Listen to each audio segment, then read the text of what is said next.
Makin dia bergantung kepada Allah, makin dia woles, makin dia nggak gampang yai'as, nggak gampang putus asa ketika punya masalah.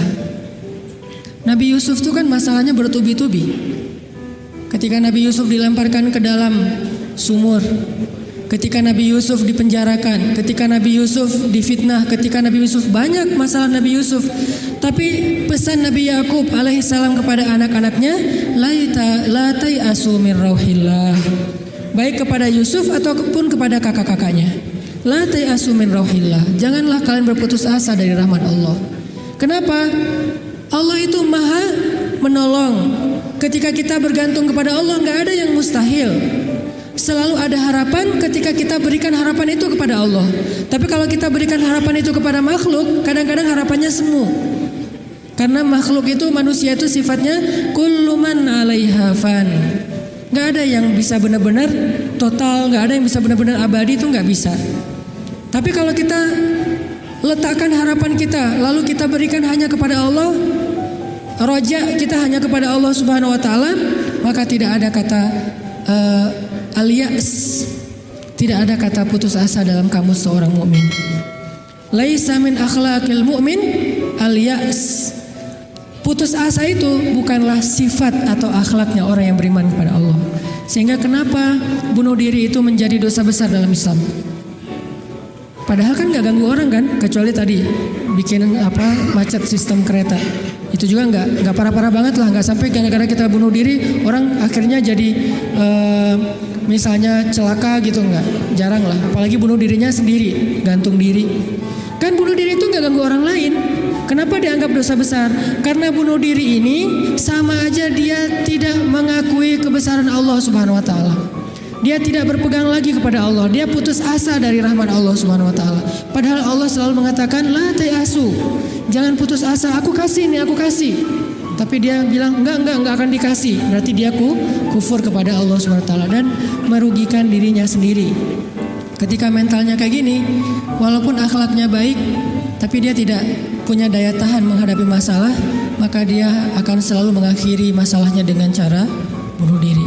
Dalam Islam kasus bunuh diri bisa dibilang hampir nggak ada kalau dalam sejarah Nabi dan para sahabat. Satu-satunya ada kasus bunuh diri itu bunuh diri dalam peperangan ada. Dia lagi dibacok, habis lagi bertempur terus dibacok sama musuh, banyak luka, nggak tahan dengan rasa sakit, kena kayak tombak gitu di perutnya, karena nggak kuat dengan rasa sakit, dia tekan lagi tubuhnya ke tombak itu supaya cepat mati. Lalu ketika dia sudah meninggal, orang-orang mengatakan dia itu pemberani, dia itu syahid, dia itu hebat. Kata Nabi tidak, dia di dalam neraka. Lalu para sahabat bertanya, kenapa ya Rasul kok dia masuk neraka? Padahal kita tahu dia meninggalnya dalam fi sabilillah. Kata Nabi karena dia nggak bersabar terhadap ujian dari Allah Subhanahu Wa Taala. Sakit, ya udah daripada saya nggak kuat nahan sakit, mending sekalian mati nih. Itulah al-ya'as. Dan itu tidak ada dalam kamus orang yang yakin kepada Allah, beriman dan bergantung kepada Allah SWT. Jadi kalau kita mau belajar kepada orang Jepang, ada yang kita bisa belajar banget, yaitu moralnya, kedisiplinannya, kebersihannya. Tapi tetap ada satu hal yang fatal yang mereka tidak punya, yaitu Tuhan. Mereka nggak percaya kepada Tuhan. Kalaupun ada agama, kata teman-teman di sana, lahirnya sebagai orang agama Shinto kalau nggak salah, terus nikahnya sebagai agama Katolik kalau nggak Protestan, matinya sebagai agama Buddha. Jadi gonta-ganti itu. Kenapa gonta-ganti? Karena buat mereka agama itu hanya sekedar culture. Mereka tidak menyebut Islam sebagai agama Islam, tapi budaya Islam. Mereka tidak mengenal nilai-nilai ideologis, yang mereka tahu adalah nilai-nilai budaya, adat istiadat atau culture. Sehingga buat mereka pindah-pindah culture itu bagian dari kebijaksanaan. Kayak kita misalnya, saya nih orang Aceh, ketika saya berada di Sunda, di mana bumi dipijak, di situ langit dijunjung. Itu kan wise kan? Ketika kita menghargai budaya tempat kita tinggal, keramahan keramahan lokal atau apa gitu. Nah ini kan kearifan lokal. Arif kan bijaksana nih. Nah, karena mereka menganggap agama itu hanya sekedar culture, maka arif menurut mereka itu ketika kita bisa beradaptasi dengan semua momen-momen culture itu. Masa-masanya Valentine, mereka jadi orang Kristen. Masa-masanya hari tertentu, misalnya hari besar Cina, misalnya mereka jadi orang Buddha. Masa-masa tertentu mereka jadi orang Shinto dan segala macam. Yang nggak ada menjadi orang Muslim. Jadi karena nggak bisa dimix nih, satu-satunya yang nggak bisa dimix menurut mereka cuma culture Islam. Yang lain bisa dimix, culture Islam nggak bisa dimix sama mereka, sehingga nggak bersentuhan langsung. Ini artinya mereka melihat semua itu hanya sekedar moralitas, bukan sebuah nilai ideologis yang menguatkan mental, bukan. Sekedar moralitas. Culture Islam moralitas, culture yang agama-agama lain yang kita sebut itu moralitas, termasuk culture Jepang itu adalah moralitas. Tapi mentalnya lemah, sehingga ketika mereka punya masalah dalam dirinya, mereka nggak punya pertahanan sama sekali. Sedangkan kita melihat ad-din, melihat Islam adalah sebuah nilai yang membangun mentalitas kita. Hanya akhir-akhir ini kita cenderung melihat Islam itu hanya sebagai undang-undang, sebagai syariat, sehingga orang takut sama Islam. Seolah-olah kalau kita mau menegakkan Islam, yang kepikiran itu cuma kisos, yang kepikiran itu cuma cambuk. Padahal Nabi menerapkan itu juga akhir-akhir setelah mentalitasnya udah mantep nih. Setelah pemahaman agamanya udah komprehensif, setelah diedukasi, baru kemudian penutupnya adalah menyempurnakan keadilan dengan cara menegakkan hukum. Kalau ada orang yang bilang misalnya, ngapain sih Tuhan katanya pengasih tapi kok menciptakan neraka? Sebetulnya jawabannya logis banget dan sederhana kan? Karena tanpa ada surga neraka tidak ada keadilan. Kemana larinya orang-orang yang berbuat jahat dan zalim kalau tidak ada neraka? Maka kalau semuanya masuk surga, yang zalim sama yang terzalimi, lalu di mana keadilan? Kalau gitu kita mending jadi orang jahat aja, toh masuk surga juga kan? Mending kita ambil aja hak orang lain, toh nanti di akhirat juga tetap masuk surga. Kalau gitu di mana ada keadilan? Keadilan Allah itu justru menciptakan surga dan neraka. Cuman pintu surga lebih banyak daripada pintu neraka. Dan Allah selalu memberikan peluang untuk selamat dari api neraka dengan cara mengampuni dosa. Allah Maha Adil. Allah gak mengatakan kalau udah cap neraka udah gak akan lagi berubah. Enggak. Kalau kamu buat dosa sekali gak akan diampuni, pasti masuk neraka. Enggak. Disitulah Maha Rahman. Selain Allah adil, Allah juga Rahim, Rahman, Rauf, apalagi banyak sifat-sifat Halim. Allah menciptakan keadilan dengan adanya surga, adanya neraka. Tetapi Allah selain adil, Allah juga Maha Pengasih. Dengan apa? Kalau ada yang berbuat dosa gak langsung dihukum sama Allah. Kita sering buat dosa, emangnya langsung dihukum? Enggak. Kadang-kadang memang Allah langsung negur, tapi bukan hukuman. Karena kalau dihukum harusnya lebih dari itu. Kalau ditegur, karena kadang-kadang kita nggak sadar dengan cara-cara yang baik. Allah kasih sedikit, ada cemeti sedikit, biar kita dicambuk sedikit, ditoel dikit ya. Biar kita sadar. Supaya apa? Biar kita sadar. Biar dengan kesadaran itu kita menjadi lebih baik, lebih bermanfaat, lebih berkualitas hidupnya. Allah nggak langsung menghukum kita. Kalau Allah mau menghukum kita dengan dosa kita, kayaknya kita nggak ada yang berada di sini sekarang nih. Udah celaka dari dulu-dulu juga. Sekali kita minum, sekali kita narkoba, sekali kita berzina, sekali kita membunuh, sekali kita mengambil hak orang lain, udah langsung celaka. Kenapa masih bisa hidup? Kenapa masih bisa berada di masjid? Dan ini keistimewaan yang Allah kasih kepada kita. Orang yang sering nyakitin Allah masih diundang ke rumah Allah. Kan Allah baik banget tuh. Coba kita, ada yang sering nyakitin kita, mau diundang ke rumah kita? Di telepon aja kita reject terus, kalau perlu di blok, gak bisa nelpon lagi, unfollow segala macam, left group. Allah kita sakitin berkali-kali, kita cuekin, kita selingkuhin dalam bahasa kita mah ya. Gimana selingkuhin? Selingkuhin akidah. Kita bilang percaya sama Allah, tapi kita jalan sama yang lain. Kita bilang inna sholati wa nusuki wa mahyaya wa mamati lillahi rabbil alamin. Itu kan sama aja kayak seorang cowok bilang ke cewek, aku gak bisa hidup tanpa kamu. Iya kamu, kan gitu.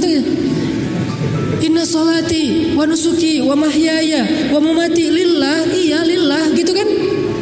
Tapi kenyataannya kita merasa seolah-olah Allah gak lihat, kita jalan sama yang lain. Allah tahu banget. Kalau perempuan mungkin gak tahu kita jalan sama yang lain. Ketika nanti dia tahu, akhirnya dia shock, panik, dia luar biasa tersakiti. Tapi kalau Allah, setiap kita jalan sama yang lain tuh Allah ngelihat.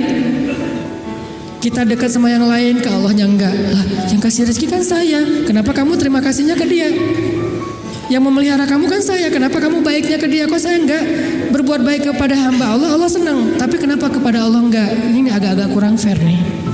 Ke makhluk yang enggak berjasa kita jadi baik.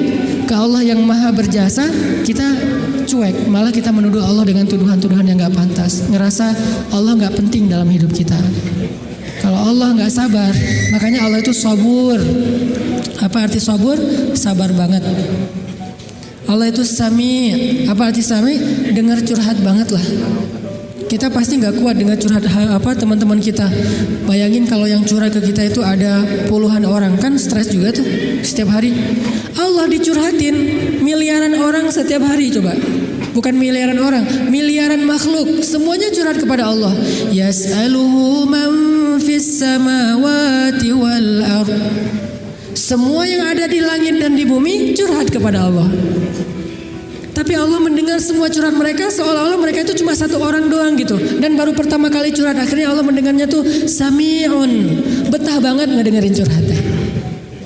Betah banget Allah dengar curhat kita, nggak pernah. Kan kamu udah kemarin curhat, giliran atau dengan yang lain? Enggak kan? Kita berdoa setiap hari, kan udah kemarin giliran. Soalnya yang berdoa itu banyak loh. Kita di DM aja, di Japri aja kadang-kadang bete juga nih kalau udah dijawab sekali terus nanya lagi karena banyak banget yang bertanya. Kan agak capek tuh makhluk.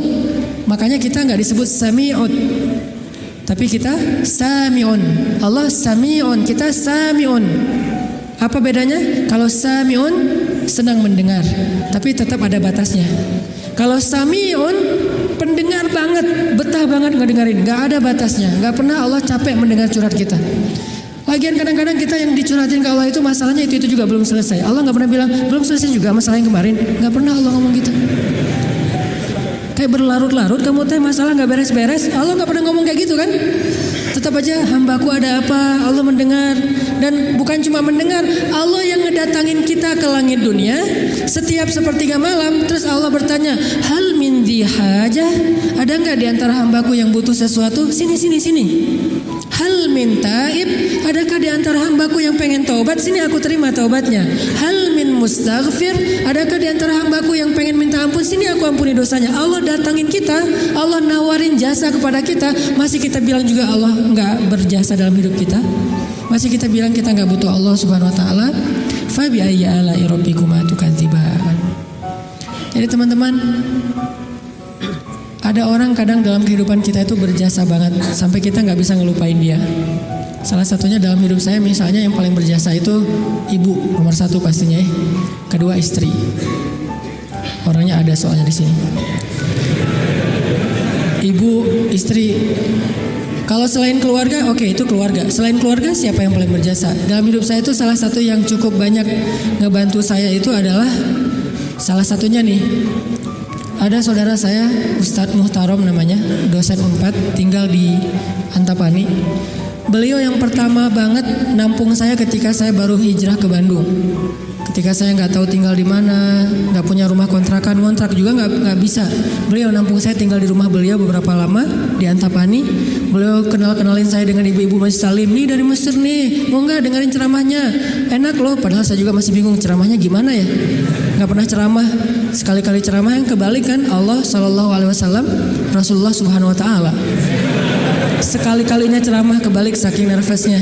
Disuruh ceramah sama Ustadz Muhtaram, ini ceramah. Akhirnya ibu-ibu ngundang-undang saya awal-awal dikenalin di Bandung. Berjasa banget. Sehingga kalau misalnya beliau miss call, nggak keangkat sama saya, langsung saya telepon balik. Kalau beliau SMS, langsung saya read, langsung typing, langsung bales. Kenapa? Karena saya merasa beliau berjasa dalam hidup saya. Adakah yang lebih berjasa dalam hidup kita daripada Allah Subhanahu Wa Taala? Toh beliau juga hamba Allah. Allah yang mengirim beliau untuk saya. Allah yang mengirim ibunda untuk saya. Allah yang mengirim istri saya untuk saya. Kalau Allah nggak kirim istri saya buat saya, nggak mungkin saya bisa nikah sama dia. Kan saya sering cerita, saya bukan tipe dia banget. 4 pantangan pada diri dia tuh ada di saya. Ya Allah, jangan itu, jangan itu, jangan itu, jangan itu ada di saya semuanya. Coba kalau Allah nggak membolak-balikan hati dia, mana mungkin saya nikah sama dia kan? Kayak mustahil gitu, karena bukan tipe dia banget. Ya Allah, jangan yang orang Sumatera, jangan brewokan, jangan yang dop. Udah dop, brewokan pula. Jangan anak pesantren karena mungkin beda kebiasaannya, terlalu soleh kali menurut dia gitu ya. Empat-empatnya ada pada diri saya, terutama yang DOP dan Sumatera nih. Orang Sumatera kuliah di Mesir, dan Mesir mah Sumateranya Arab. Arab itu kayak kita, ada Sundanya, ada Jawanya, ada Betawinya, ada Sumateranya. Mesir itu Sumateranya Arab. Di Mesir tuh nggak ada cerita kita nungguin bus di halte tuh nggak ada. Yang ada ngejar bus. Bus tuh nggak pernah berhenti untuk ngangkut penumpang, nggak ada tuh. Bus ngeliat kita lagi nungguin malah dia iseng, makin dicepetin. Akhirnya kita kejar, wah, cowboy banget lah kehidupan di Mesir mah.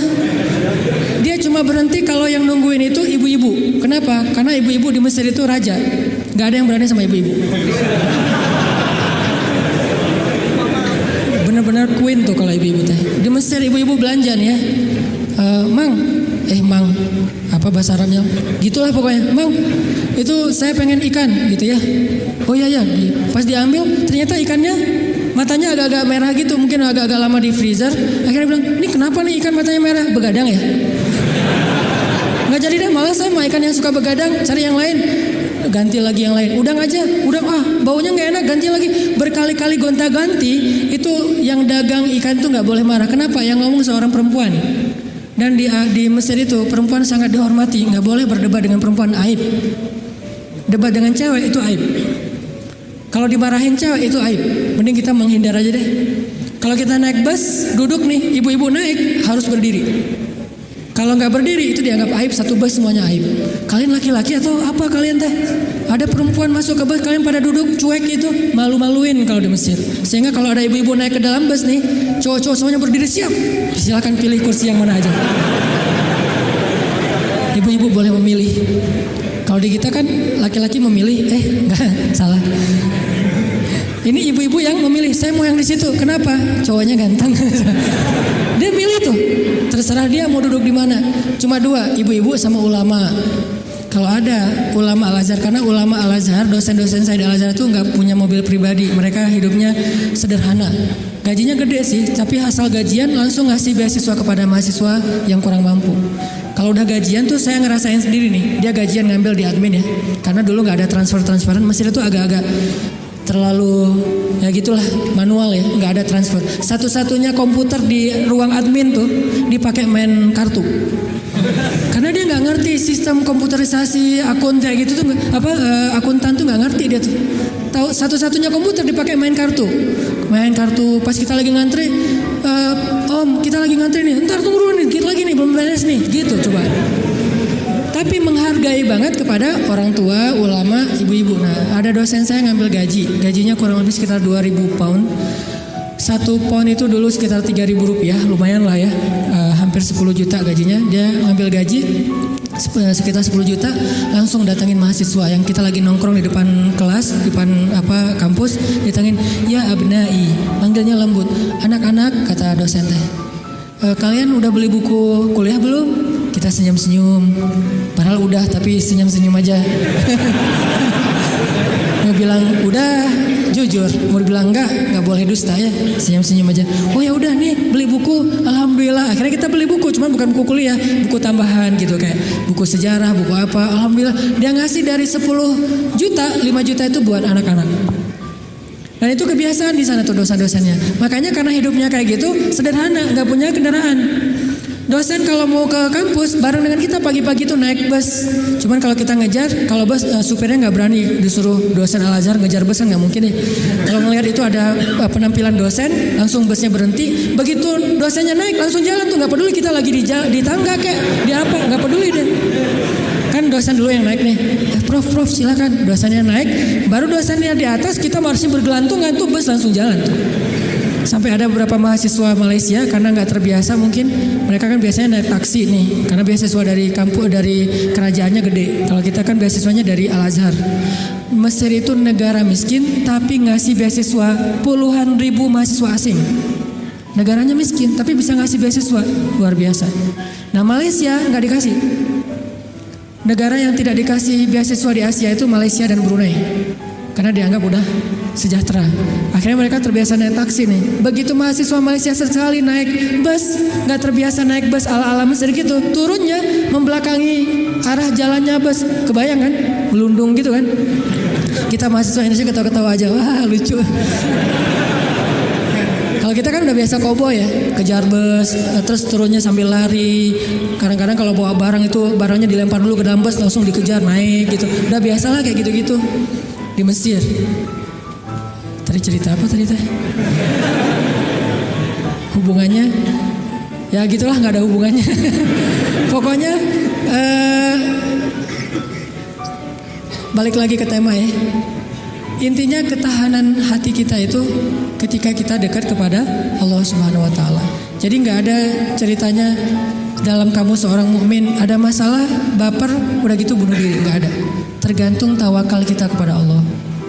Coba rasain ketika kita lagi ngerasa enak nih hubungannya sama Allah, sama ketika kita lagi jauh dari Allah, terus dua-duanya dikasih masalah, mana yang lebih nyaman buat kita?